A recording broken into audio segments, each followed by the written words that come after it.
মোশাররফ করিম, মুশফিকার ফারহান, জোভান, আরশ খান, জাহের আলভী, এদের আপনারা অনেকেই চিনেন। কিন্তু এদের অসংখ্য নাটকের পোস্টার, থাম্বনেল, প্রমোশনাল যে পাবলিসিটি ডিজাইনগুলো আছে এগুলো আমি করেছি। কিন্তু কেমন হয় এদের পোস্টার ডিজাইনার যদি আপনাকে পোস্টার ডিজাইন শেখায়? আশা করি ভালো কিছুই শিখতে পারবেন তাহলে। তো হ্যালো এভরিওয়ান, আমি দীপঙ্কর হালদার। বিগত 5 বছরেরও বেশি সময় ধরে কাজ করছি বাংলাদেশের মুভি, নাটক, মিউজিক এবং অন্যান্য যে সকল কন্টেন্ট আছে সেগুলোর থাম্বনেল এবং পোস্টার ডিজাইন নিয়ে। অনেকেই অনেক দিন ধরে আমাকে রিকোয়েস্ট করছেন আমাদের poster design basic to advance দ্বিতীয় ব্যাচ শুরু করার জন্য।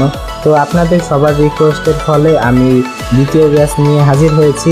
তো যারা poster design basic to advance শিখতে চাচ্ছেন এবং পাশাপাশি এই পোস্টার ডিজাইনগুলো আমরা কাদের জন্য করব, কিভাবে ক্লায়েন্ট পাবো, কোথায় এগুলো সেল করতে পারি, বা কিভাবে পোস্টার ডিজাইন শিখে সেটা নিয়ে আমরা মার্কেট প্লেসে কাজ করতে পারি, কিভাবে আমরা আমাদের প্রফেশনাল পোর্টফোলিও বিল্ড করব, কিভাবে আমরা ক্লায়েন্ট কমিউনিকেশন করব, আমরা কিভাবে ভালো একটা ক্যাটাগরি সিলেক্ট করব, এই সকল বিষয় বেসিক টু অ্যাডভান্স আমি আমার যে কোর্সটা আছে এখানে শেখাবো।